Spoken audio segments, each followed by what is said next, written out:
a bird on a tree. I'm just sitting here. I got time. It's clear to see. From up here, the world seems small. We can sit together. It's so beautiful, you and me. We meant to be in the great outdoors, forever free.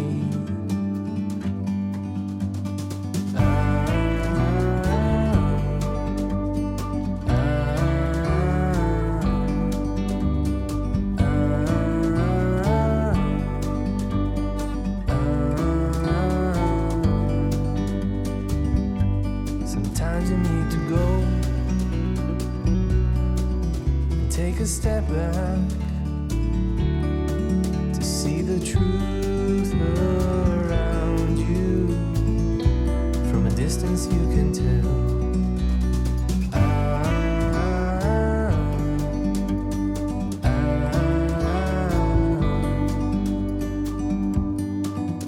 You and me were meant to be in the great outdoors, forever free. You and me meant to be in the great outdoors, forever free.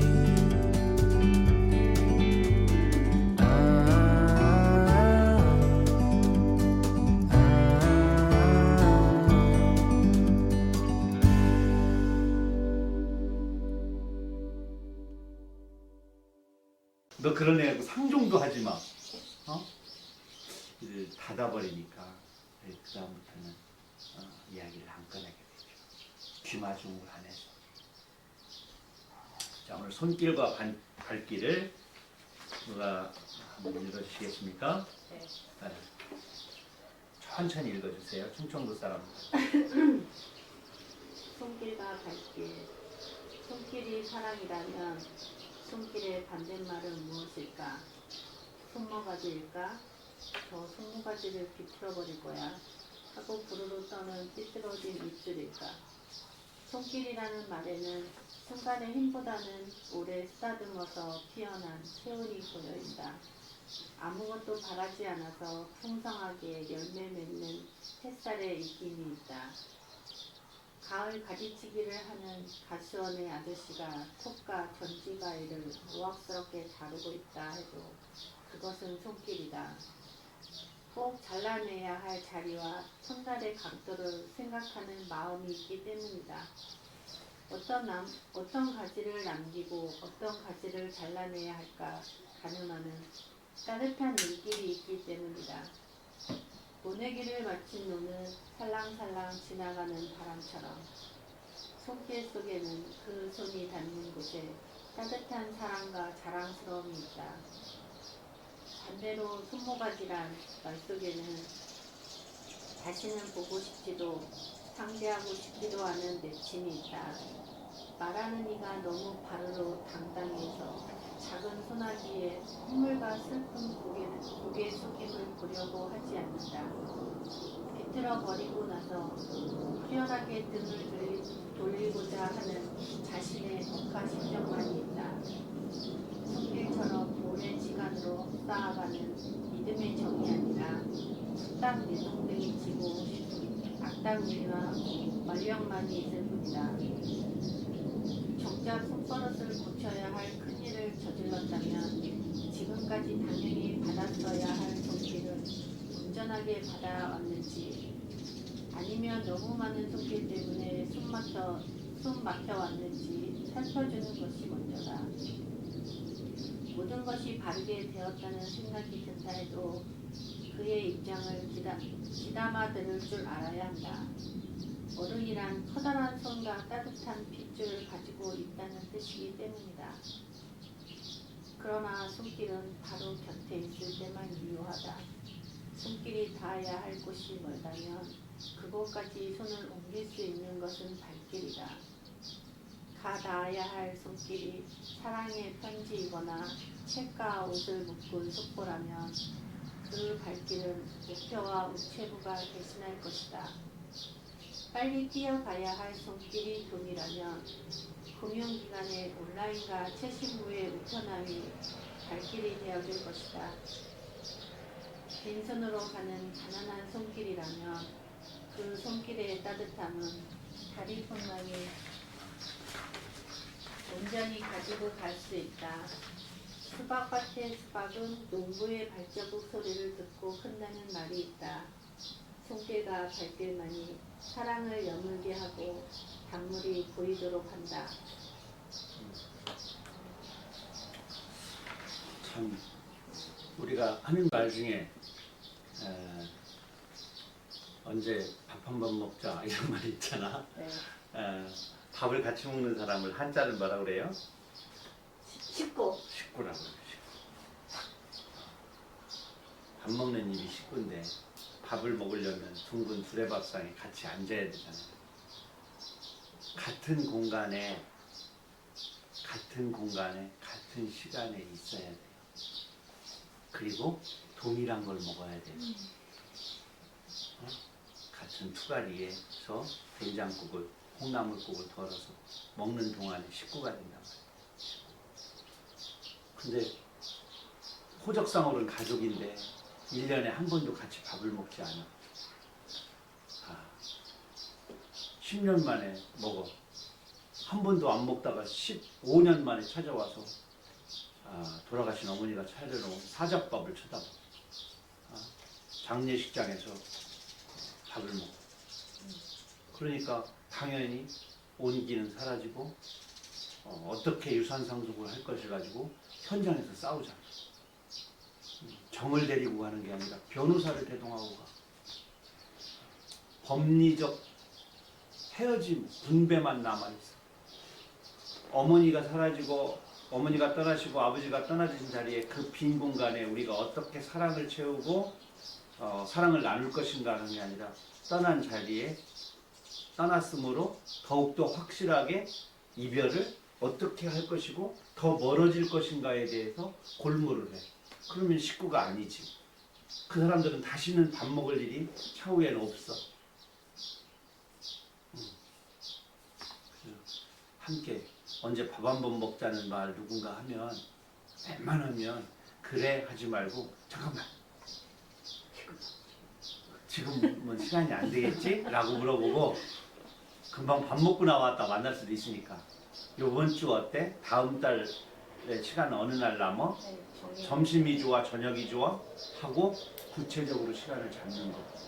지금 시간이 없다면 이따 저녁 9시쯤에 제가 문자 남는 시간 만나는 시간을 몇 개 할 테니까 너도 그거 한번 맞춰보자. 그리고 딱 들어보면서 회가 좋겠지? 라든가 그래도 삼겹살에 소주는 해야겠지? 라든가 구체적으로 그렇게 얘기해야지 무슨 지나가는 구름 보고 개가 짖듯이 그냥 너하고 마주친 이 순간 그동안 소원하게 멀리 지냈던 시간이 민망해서 그 순간만을 모면하려고 던지는 그냥 관용구 빨리 피하려고 딱히 할 말이 준비되어 있지 않아서 좋은 친구는 좋은 식구는 1년 만에 만나도 어제 본 듯 아침에 본 듯해요. 왜 그래요? 아침에도 내 머릿속에 있었기 때문에 어제 저녁에도 서로 안부를 물었기 때문에 서로에 대한 정보에 궁금함이 없어. 다 알고 있어. 그리고 엊그제 길을 가다가 이런 옷을 샀다고 사진을 보내온 지가 얼마 안 됐어. 이게 그 옷이야? 라고 물어보죠. 네가 보냈던 사진 속 그 옷이 이거야? 라고 물어보지. 늘 일상의 정보를 주고받아 왔으니까. 그런데 그렇게 만났는데 언니 언제 밥 한 번 먹어? 그러지 않잖아. 그럴 필요가 없는 거야. 식구는. 그런데 식구 아닌 사람은 꼭 그렇게 불특정한 시간을 대고 말해요. 공유한 정보가 없어. 그리고 나중에 이렇게 묻는 경우도 있어. 우리가 중학교 친구인가 고등학교 친구인가 이렇게 물어본다거나, 애 결혼했지? 이걸 물어봐 갑자기. 그러면 대답이 뭐야? 나 결혼 안 했어. 이 정도인 친구들의 얽매여 있으면 안 돼, 사실은. 그래서 친구 얘기가 나와서 그런데 3명 내지 5명, 많으면 3명이라고 그래요. 우리가 일생을 살면서 친구는. 너무 많은 친구를 사귀어봤자 애 결혼했지? 이러고 물어보면 너 어디서 살지? 그러면 그냥 얘기해줘도 소용없어요. 시흥에서 산다고 말해봤자 다음에 성남에서 살지 하고 또 물어봐. 그러니까 애초에 어디 살지? 그러면 너랑 같은 데 살아. 정말요? 그럼 금방 만나겠네? 아니 지구에서 산다. 지구에서 살아. 얘기해줘봤자 소용없는 그냥 추임새야. 노래하는 사람에게서 큰 감동을 받지 않은 상태로 습관적으로 어이! 잘한다! 하는 거하고 똑같아. 혹시 너무 많은 친구가 없다고 섭섭해하지 마세요. 3명이 있고 그리고 식구가 있잖아요. 가장 위대한 것이 있잖아요. 어쩌녁에 등 돌리고 잔 그분이 3번째 친구입니다. 중국과 미얀마에 사는 와족이라고 하는 아주 몇만 명 안 되는 그런 산골에 사는 분들인데, 이분들은 문자를 가지고 있지 않아요. 요즘에 문자를 조금씩 알파벳을 조금 사용한다고 해요. 그래도 이분들은 검정색 옷을 입어요. 백의 민족이 아니라 흑의 민족이라고 해야 되나? 하여튼 검은 옷을 입고요. 농사를 짓고요. 가축을 키워요. 그리고 그들만의 신에게 가축을 바치고 또 가장 귀한 소를 바치죠. 그리고 그들의 전통 의상을 입고 그들의 문화를 정확히 지켜내고, 그리고 더럽지 않아요. 정말 깨끗하게 화장하고 깨끗하게 문화를, 예의 도덕도 아주 잘 갖춰 있는데, 이분들은 항상 노래를 해요. 일하러 갈 때도, 결혼할 때도, 산에 들어갈 때도. 주식이 뱀, 단백질은 뱀을 주로 먹거든요. 그걸 잡아서 요리할 때도 노래를 하는데, 노래마다 너무 시야, 시. 그리고 이 아주 소수민족들을 우리가 아주 거대한 국가를 가지고 있는 현대사회에서 이분들을 깜볼 수 있잖아요. 아마존강 유역에 있는 사람들이라든가 이렇게. 그런데 이분들은 너무너무 인간이 갖춰야 할 염치, 우리가 말하는 도덕, 법률, 이런 거에 대해서 정말 그게 필요 없는 정도의 선함을 가지고 있어요. 존중과 배려라는 언어는 없어요. 그런데 이미 존중과 배려의 삶을 살아요. 그들은 돈이 그렇게 필요가 없겠죠. 왜냐면 모자란 곳에 나누어주니까. 땅을, 공기를, 물을 돈으로 환산하지 않아요. 그래서 반짝이는 것 중에 가장 소중한 건 나에게 이렇게 목에다 또는 손가락에 끼우는 보석이 아니라 밤하늘에 뜬 별이고, 그리고 씨앗이에요. 씨앗. 이게 가장 소중하다는 것을 알고요. 그래서 어느 가치를 보고서 이들을 더 못났다, 어느 쪽에서 보면서 미개인이다 이렇게 말할 수가 없어요. 그리고 우리가 더 행복하다고 말할 수도 없어요. 문명인이 더 진화되었다고 말할 수도 없어요. 다만 행복하고 아름다워, 그리고 내가 그렇게 살 수는 없지만 그런 삶도 매우 소중하다. 그래서 이 거대한 만약에 신이 계셔서 그게 하나님이든 그 무엇이든 간에 신이 있어서 바라본다면 이들을 분명히 만족스럽게 신의 자식으로 당신의 자식으로 품어 안을 것 같은 그런 느낌을 줘요. 혹시 나중에 텔레비전이나 이런 데 검색을 하셔서 유튜브나 검색해서 와족의 삶들을 이렇게 다큐멘터리로 만들어 놓은 그 프로그램들이 몇 개 있거든요. 보시면 감동이 좀 있을 것 같아요. 아니면 소수민족 다른 거 봐도 상관이 없습니다. 그들의 노래 중에 곡식의 영혼을 위해 부르는 노래라는 노래가 있어요. 이걸 추수할 때 노래를 불러요. 쭉 벼의 영혼, 좁쌀의 영혼, 옥수수와 메밀, 기장, 홍미의 영혼들이요. 홍미는 붉은 쌀입니다. 그대들이 우리를 배부르게 해주지요. 그대들이 우리를 길러준답니다. 우리는 그대들을 꼭 움켜쥐고 그대들을 꽉 잡지요. 그대들의 아버지가 우리 집에 계시고 그대들의 어머니가 우리 창고에 계세요. 우리가 그대들을 모시고 집으로 갑니다. 우리가 그대들을 모시고 창고로 가요. 그러니까 내가 너를 막 타작해서 내가 먹으러 가는 게 아니라 얘들아 우리 집에 가면 너의 어머니 아버지가 있어. 작년에 거둬들인 그 씨앗 있어. 거기에 너희들을 데려가는 거야. 너희 가족을 만나는 가는 거야. 이런 말이잖아요. 그래서 이 만물의 영혼이 있다고 생각을 하고 있잖아요. 씨앗은 씨앗으로 이어지고 내년에 또 싹이 트니까. 그래서 그 영혼과 노래로 대화를 하고 있어요.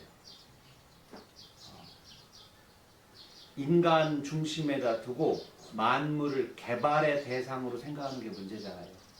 자연으로 생각하지 않고 환경으로 생각하는 거죠. 환경. 인간 중심의 고리반짝을 둘레라고 부르는 거예요. 그래서 환경은 인간이 필요하면 얼마든지 개발하고 부숴도 된다. 소비해도 되고 그 다음에 품종을 바꿔도 되고 다량 생산을 막 해서 아무렇게나 속성으로 이렇게 해도 된다는 생각이 아니고 그들과 평등하게 대화를 한다는 거. 그리고 그들에게 노래를 바친다는 거. 얼마 안 됐어요. 저 어려서요. 정말 하기 싫은 것 중에 하나가 알지게 지고 보리밭에 가는 거 있어요. 아이 시켜 어른들이 내가 장남이라고. 알지게는 뒤에 바지개라고 있죠. 바지개 이렇게 부채꼴로 돼 있는 거. 그걸 떼내면 A자 모양의 지게만 나오는 걸 그걸 알지게라고 해요. 바작을 뗀 거. 바지개를 떼어낸. 충청도는 바지개를 바작이라고 뭐라고 불렀어요? 바지개라고 했어요. 예, 바지개를 떼내면 알지개만 나와. 그 알지개 이렇게 받칠 때 뭐로 받쳐? 지팡이. 지팡이? 아니 그 빨래를 받치는 건 뭐라 그래? 장대 아니 바시야 바시. 바지래니? 바지? 아니, 바지랑대. 장대. 맞아. 바지랑대. 그러면 인간이 노인이 이렇게 자꾸 무게중심이 앞으로 쏠리니까 짚고 다니는 건 뭐라 그래? 지팡이. 지팡이. 그러면 지게를 세우는 건 뭐라 그래? 멍청하게 가만히 서 있는 사람을 이렇게 표현해. 작자로 시작해. 작대기. 작대기. 안 쓰니까. 아이고, 작대기도 모르고. 그러니까 그러면 아궁에서 불 뗄 때 쓰는 건 뭐야? 부지깽이. 부지깽이. 네. 그럼 매 맞을 때 쓰는 건 뭐야? 막대기. 아니 해초리. 해초리? 내가 이런 질문하니까 어떤 아이가 야구방망이 골프채 이러면 안 됩니다. 회초리. 해초리. 회초리는 복숭아나무 여린 가지로 만드는 붉은 가지로 만드는 작은 겁니다. 근데 작대기를 들고 알지개를 치고 어둑어둑해지는 보리밭에 가는 거예요. 그러면 시킨 대로 가서 해야 돼요. 가서 매일 아침에 일찍 보리를 베니까 밤새 이사가라고 해. 이사 가라고? 지들. 아, 야 너들 이렇게 시범을 보여줘요. 야 너들 내일 아침에 보리밭 밴드야. 진짜요. 그러니까 밤에 알아서 해요. 그 뭐야? 이곳에 둥지를 들고 있는 꿩, 새나 쥐, 들쥐, 새 이런 것들, 달팽이 엄청 보리밭에 얼마나 달팽이가 많았어요. 민달팽이. 예? 너들 밤 사이에 산으로, 들로, 강으로, 냇물로 이사 가란 말이야. 개구리들아. 그러지 않으면 내일 아침에 우리가 싹둑싹둑 되면 갈 곳이 없어져. 예? 막 보리밭 베다 보면 막 그 쥐에 처음 났을 때 털 있어요, 없어요? 없어요. 없어. 막 15마리, 16마리 요면 새 둥우리하고 똑같아. 그런데 둥지가 새 둥우리보다 훨씬 보드라고. 왜냐면 알살로 애들이 거기서 둥글기 때문에 정말 부드러운 풀로만 동그랗게 엮거든. 들어가는 구멍도 아주 거의 없어요. 걔들 주둥이를 이렇게 헤치고 들어가기 때문에 딱 벌리면 그 안에 오물오물 막 털 한 개도 없는 알쥐. 밤톨만 밤톨. 호두알보다 반 작아. 그러니까 도토리보다 상수리만 해. 그런 것들이 꽉 차 있어. 걔들 다 이사 물어서 날르잖아 애들이. 꼬리로 감아서 나르고. 아, 그렇게 하라고 하는 거야. 그러면 정말 얼마나 더워 여름에. 보리가 여름인데. 그럼 얼마나 또 멍청해. 아무도 없는 보리밭에 가서 작대기를 그 두드리면서 야! 너들 내일 보리 밴디야! 꼭 이사가 알았지? 분명히 내가 말했다잉? 그러고서 저쪽 멀리 우리 집을 쳐다보면 감나무 밑에 우리 할머니 서 계신단 말이야. 내가 제대로 하나 보려고. 그럼 어떻게 큰 소리로 한 번 더 해야지 할머니 들리게. 어? 국내 창피하게. 근데 나만 그런 게 아니야. 딴 집도 그래요. 그건 뭐냐면 그 쥐들이 결국은 다 잡아서 버려야 할 것 있지만 적어도 경고는 했다 이거죠. 물 버리던 거 알죠? 네. 할머니들 옛날에 물 버릴 때 발로 땅을 굴러요. 콩콩콩. 뜨거운 물, 부정물. 솥을 부신 그 솥을 닦아낸 물을 하면은 물이 뜨거울 수 있단 말이야. 특히 두구한 날, 엿꽃 날 이런 날 있잖아요. 또 송편 찐 날 밑에다가 물을 해서 그 물을 버릴 때 안 식었단 말이야. 빨리 다른 걸 해야 되니까. 그럼 갖고 나와가지고 쿵쿵쿵 찐단 말이야. 그러면서 어이 그러죠. 그럼 물 버려. 그 수채 구멍 내 빠져나가는 그 물 그 밑에 빨간 실지렁이가 이렇게 춤추고 있었단 말이야. 지금은 다 사라졌어.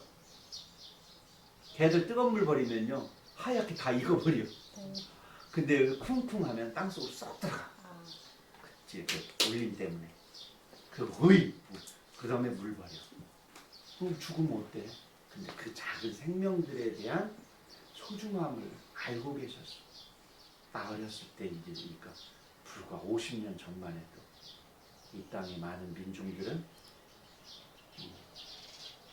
생명들과 지구상에 살아있는 생명체들하고 호흡을 함께하고 그리고 동행자라고 생각했다. 말을 하고 그들이 언젠가 그렇게 해야만 우리 집에 복을 주고 또 나쁜 일이 안 생길 거라는 그러한 따뜻한 마음이 있었던 것이 그런 것이 하나의 미신이 아니라 그런 삶을 가지고 산다면 한 공동체가 또 한 나라의 사회가 따뜻해지겠지.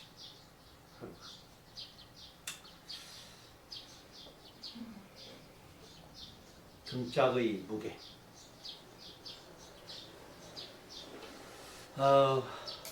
시는 제가 읽고요. 밑에 글은 누가 읽으실까요? 제가 네. 등짝의 무게. 검붉은 선지에 뿌리 들이민 콩나물. 누가 먼저랄 것 없었을 것이다.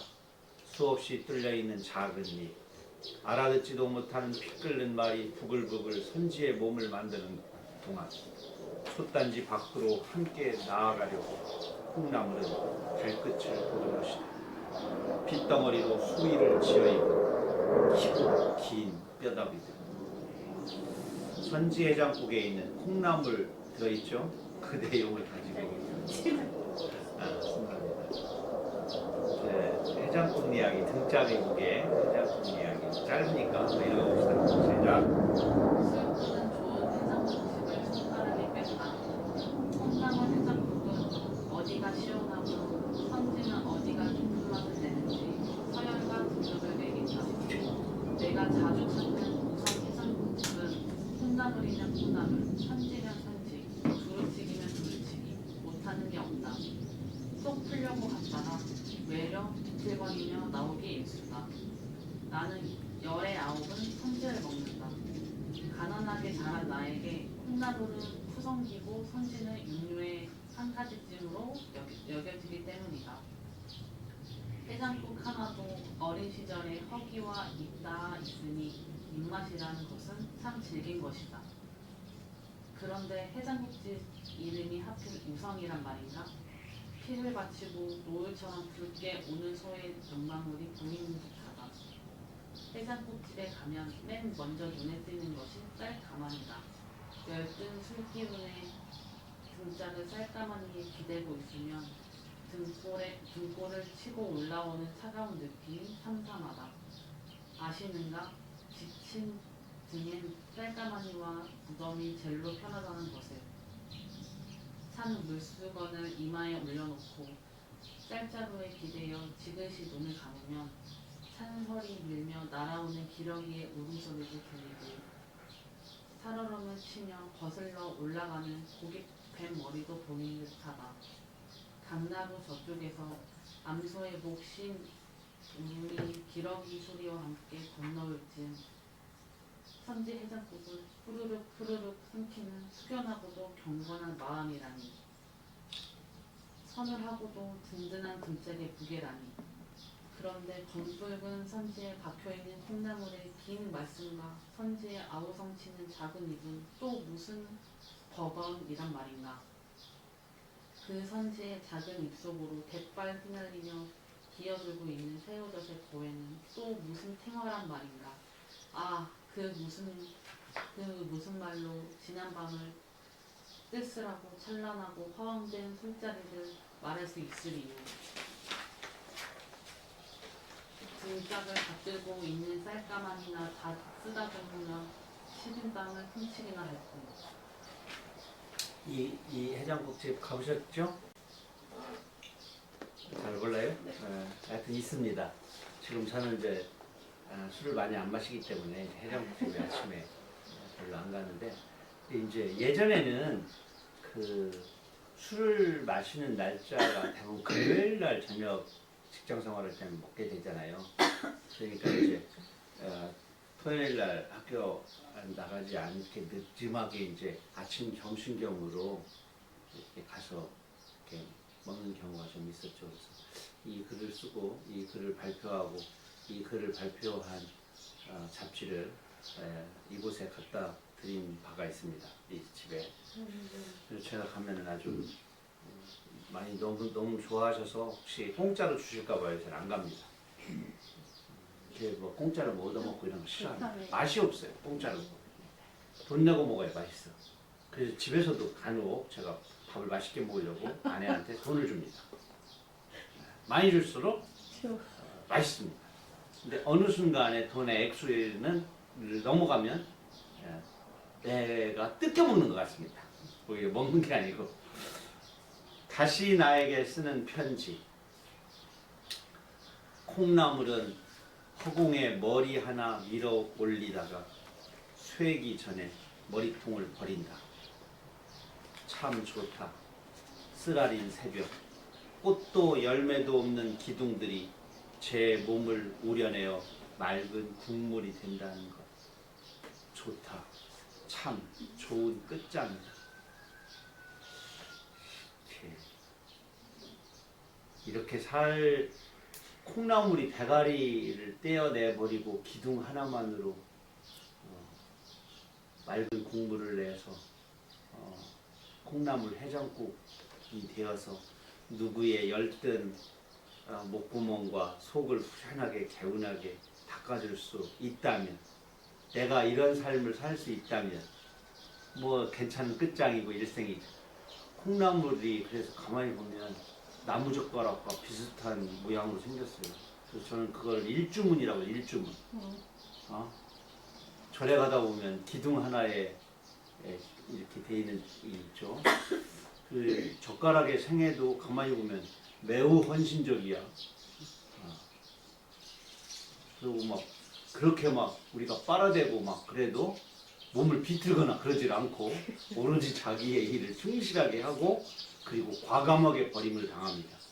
불길에 버려지거나 자연에 버림을 받게 되는데 헌신의 삶을 살아가죠. 그 종교적인 어떤 느낌이 좀 들어요. 이 콩나물에게도 저는 그런 느낌을 받을 때가 있어요. 한 번도 땅 속에 뿌리도 못 내려보고 또 허공에 떠서 맹물만 먹다가, 거름물도 아니야, 그냥 비료물도 아니야, 그냥 수돗물 맹물만 먹다가 대가리 띄고 뿌리 잘라내고 몸통만 남아 가지고 펄펄 끓는 화탕 지옥으로 들어가서 그냥 막 콩나물에 고춧가루에 막 괴로움을 무지하게 그 지옥에 빠진 것처럼 하다가 또 사람의 입속으로 들어가서 그냥 일생이 한 번도 피워보지 못한 인생을 살다가 끝장이네 나는 그런 삶을 산단 말이죠. 그런데 그렇게 죽을 때 그래도 다행인 게 어이 시원하다, 어이 좋다, 이런 소리 듣고 죽잖아요. 야, 이게 뭐여 콩나물국이 이게 아유 이게 뭐여 맹물이여 뭐여 이런 게 아니고, 야 콩나물 좀 잘 사와, 다음에는 황태로 해, 황태, 이런 소리 안 듣고 그냥 그래도 좀 좋다, 참 좋구나, 이런 말을 듣고 끝내는 것을 보면 콩나물도 참 종교적인 삶을 살아내는 그런 느낌을 받아서 제가 혹시 종로가 너도 이런 사람도 있단다 하고 내 스스로에게 보내는 편지도 썼는데 20년 전에 썼네요. 20년 전에 썼는데 시집 속에는 이게 넣기가 어려운 시야.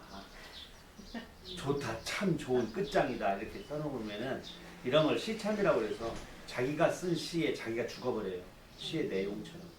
그래서 유서를 쓰면 꼭 죽어. 야 이거 시 유서인데?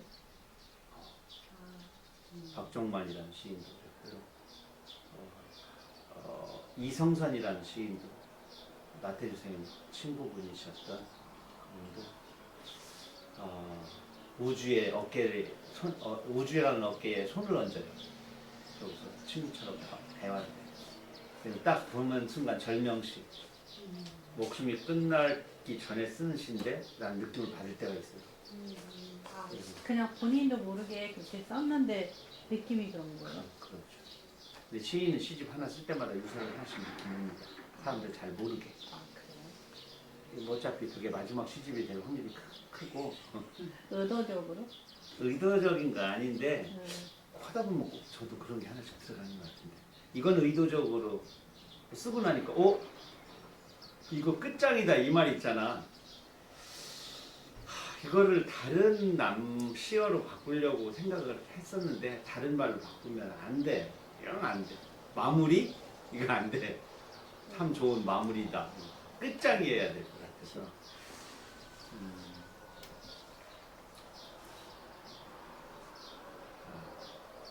내 시가 나를 죽이는 그런 시가 될까봐 두려워서 직접 미리 쳐놓았습니다. 편지 봉투도 나이를 먹는다. 자, 읽어요. 네. 요거까지 읽겠습니다. 문방구에 가서 아름다운 편지봉투와 편지들을 고르던 날 내 마음 한덕에 내 굴러가 지천이었고 일레꽃이 눈부셨다. 키 큰 미루나무 이파리가 햇살에 반짝였다. 돌아보면 봉투의 용도에 따라 내 마음의 순도도 각하게 전해 왔다. 짝사랑의 연애 편지와 월급 봉투와 행정 봉투를 거쳐 지금은 축의금이며 부의금 봉투뿐이다. 아니면 다달이 날아오는 각종 카드 대금 명세서 봉투뿐이다. 이제 나에게 들고 나는 봉투에서는 돈 냄새가 난다. 내 욕망의 흔적이거나 마음 내키지 않았던 체면의 숫자들 뿐이다. 사랑하는 이에게 편지를 보내고 우체부를 기다리던 저린 마음은 그게 없다. 하나님이 주신 간절한 축원과 축복의 시간들을 맨유처럼 실풀 차가 다 버렸다. 뚜껑의 손잡이는 고약처럼 늘어붙어서 어깨를 들썩이지도 않는다. 겨울 언덕에 누워 올려다보던 비행기는 하얀 편지 봉투를 닮아 있었다. 구름도 편지지 같았다.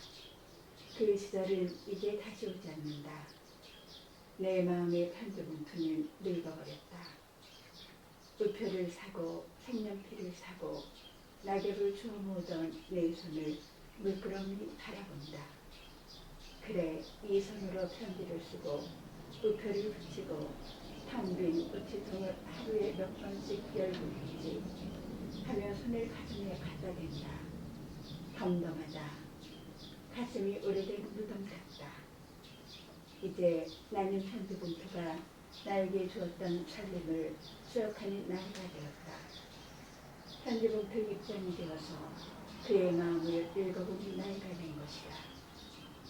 편지 봉투의 소리는 입에 풀칠 한번 해보는 것이다. 하나를 쫄쫄 굶을 글자들아, 숨 멈추지 마라. 풀칠하는 순간 까치 보고처럼 큰 숨 들이마시는 것이다. 한 그릇에 공깃밥이 되는 것이다. 그리하여 끝내는 풀마린 그 입술마저 뜯겨버리는 것이다. 그대의 눈빛과 맞닥뜨리는 것이다. 누군가에게 다가가서 뜯겨져 버리는 생, 그게 얼마나 아름다운 삶인지를 이제야 깨닫는다. 편지 봉투는 끝내 까치밥이 되고 싶은 것이다. 읽혀지지 않는 밀봉된 생은 슬프다. 풀칠에서 건넬 아름다운 이야기가 없다면 오늘도 편지지는 나와 함께 의미 없이 늙어갈 뿐이다. 내가 편지를 쓰는 순간 세상에는 드디어 네잎클로버가 있고 미루나무 푸른 이파리가 반짝인다. 밤 열차의 차창이 우표로 보인다. 먼 하늘나라에 누가 편지를 보냈나. 송이 흰 글자들이 쏟아진다. 네. 그 다음에 이제 이어지는 박스 안의 시들은 다음 시간에 이어서 하고요. 우리는 어느 순간부터 뭐 편지라는 개념이 이제 카톡이라든가 이메일도 요새는 뭐 편지의 형태를 봐기보다는 문서를 첨부하기 위한 것들을 주로 쓰게 되고 아주 짧은 문자나 아니면 만인의 공통된 감정을 담고 있는 이모티콘으로 보내죠. 그래서 감정이 분화되는 게 아니라 감정이 해결화되고 있어요. 적정한 선에서 적정하게 거래를 해. 감정을 행복해서 나 기절 이런 거 막 잘 보내. 어떤 분은 근데 진짜 그걸 또 많이 보다 보면 또 믿어. 쏘가. 그래서 감정에 사이비 감정에 우리가 속임수가 자꾸 늘어나고 있어. 구체적이지 못해. 왜? 무엇 때문에? 무엇이 나에게 이런 감정을 주었는지에 대해서 논거가 부족해. 그래서 나중에 싸움을 하게 되나 서로 마음 감정이 쌓이게 되면 어디서부터 풀어야 할지를 몰라. 그것들이 너무 오랫동안 쌓여 있었어. 너무 손쉽게 왜곡된 감정들을 부풀려서 보내거나 또 거짓으로 속이거나 이런 것들에 익숙해져 있는 것 같아요. 발뺌의 문화, 책임지지 않는 감정 이런 것들이 우리들이 가지고 있는 요즘의 숙제인 것 같습니다.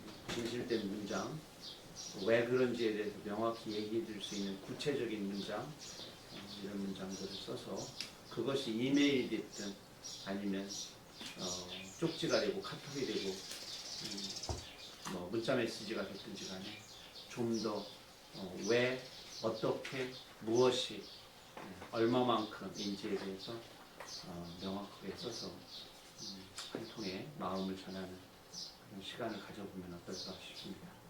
긴 시간 동안 함께 해주셔서 감사합니다. 다음 시간에는 조지훈과 박목월의 서로 화답시 편지 형식으로 되어 있는 이 이야기를 시작하면서 7월에 또 만나겠습니다. 한 달 동안 또 건강히 잘 지내시기 바랍니다. 사랑합니다. 감사합니다.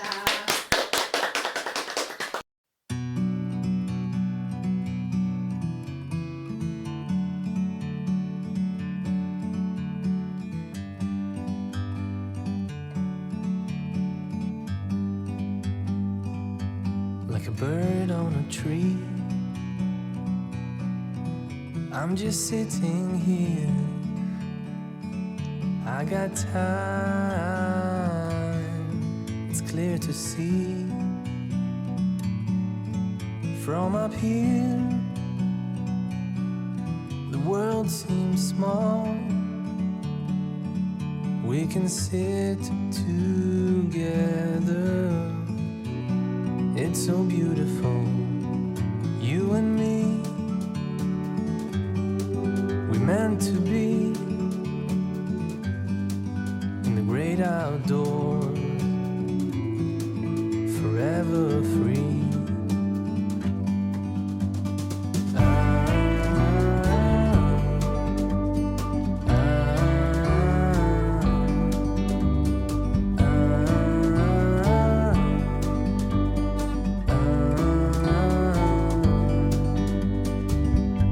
Sometimes you need to go and take a step back to see the truth.